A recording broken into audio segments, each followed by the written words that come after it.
በዛሬው ክፍል ተገናኝተናል። ምሳሌ ቀጣይ ክፍል።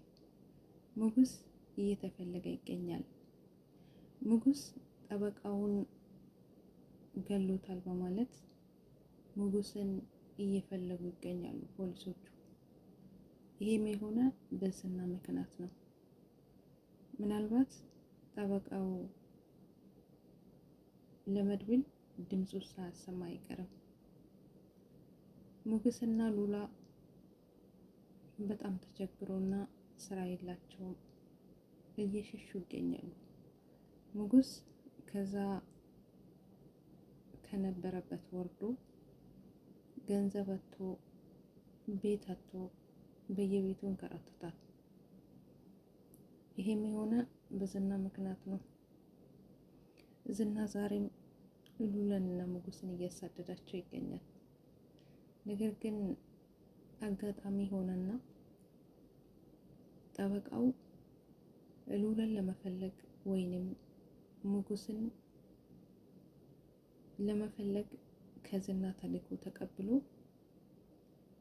ንጉስም ራሱን ለማዳን ራሱን ለመከላከል እንግዲህ ጠበቃ ባለፈው እንደታየው ወድቆ ነበር። ታዲያ ዝና እሱን በመጠቀም ጠበቃውን ዞር አድርጎ ጠበቃው በህይወት እንደሌለ አድርጎ ለቤተሰቦቹም ለነንጉስም ለሁሉም እንደዛ አድርጎ ቪዲዮ ሰርቷል።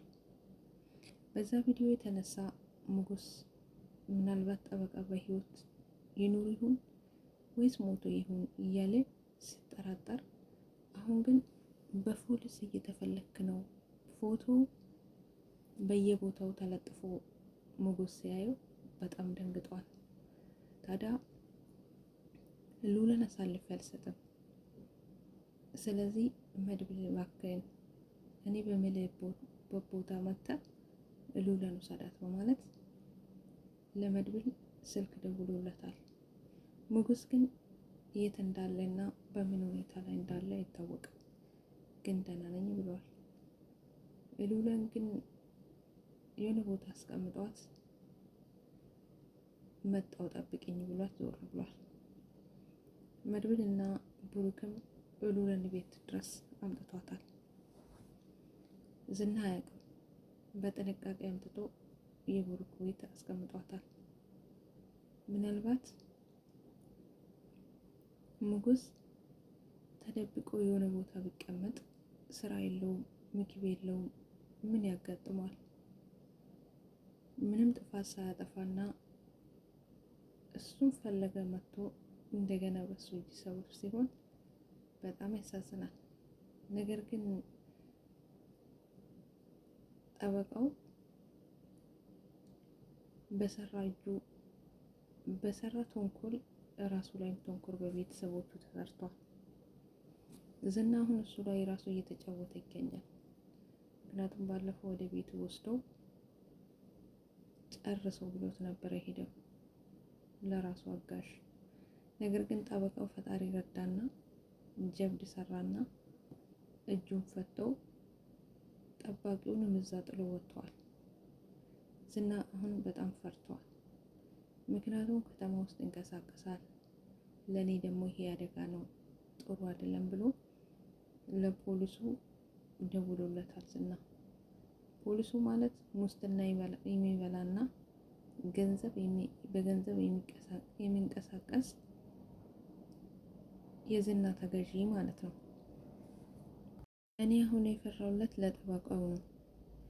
ትንሽ አገግሞ መንገዱ ረመድ እያለ የንጉስን ፎቶ አይቶታል ተለጥፎ። ይሄ ምስኪን እናማ ይሄ ምስኪን ሰው በእኔ ምክንያት እየተሰቃየ ነው፣ እያሰቃዩት ነው ብሎ በጣም አዝነዋል። እሱም ከዝና አምልጦ ልጆቼን ልያቸው ወይስ አልያቸው፣ ሙቻለው ሞተዋል ተብሎ እንደገና ደግሞ ሄጄ እያለ ግራ እየተጋባ መንገድ እየተራመደ ነበረ ጠበቃው።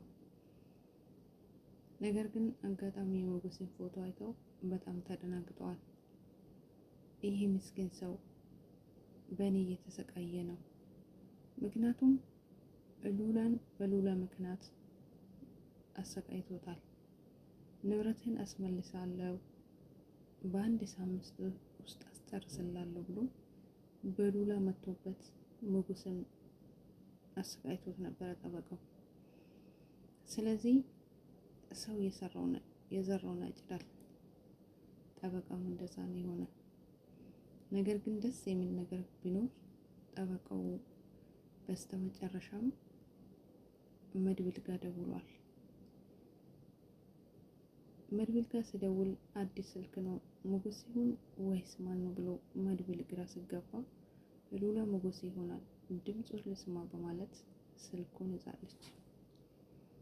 ታዲያ ስልኩን ስታነሳ ሄሎ መድብል ጠበቃ ነኝ በማለት ተናግሯል። መድብልና ሉላ በጣም ተደናግጠዋል። መድብል ማን ነው ብሎ ቢጠይቃት ጠበቃው ነው በማለት መልሳለች። ታዲያ ደንግጠዋል። ስለዚህ ሞገስ ነፃ ነው ማለት ነው። ምናልባት ጠበቃው መልሶ ከደወለላቸውና የት እንዳለ ከነገራቸው ወይንም ከነሱ ጋር ከተገናኘ አንድ ላይ ሆኖ ቲትናም ተጨምራ እነዝና ሊያሸንፉ ይችላሉ። ምክንያቱም ጠበቃውም በህይወት አለ አልሞተም። ግን እንደዚሁ መንገድ ለመንገድ ዞር የሚል ከሆነ ዝና ፈልጎ ማግኘቱን አይቀርም። የዝና እጅ መውደቁ አይቀርም። ነገር ግን ወይ ደግሞ አሁን ድምፁ ስለሰማ መድብል ደግሞ እሱ ፈለጋ ሌላ አይዲያ ውስጥ እንዳይገባ ሉላም ልቧ ይረጋጋል አሁን።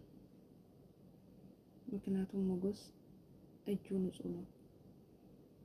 ስለዚህ ሞገስ ወይን ወደነ ብሩክ ቤት መጥተው አንድ ላይ ሆኖ ሊጋፈጡ ይችላሉ። ምክንያቱም የሉላና የሞገስ ስቃይ መብቃት አለበት። እነዚህናስ እስከ መቼ ድረስ ወንጀል እየሰሩ ይኖራሉ? ስለዚህ መሀሌትም የሆነ ነገር አስባለች። እነ ብሩክ ላይ ይሁን ሌላ ሰው ላይ ይሁን ብቻ አይታወቅም።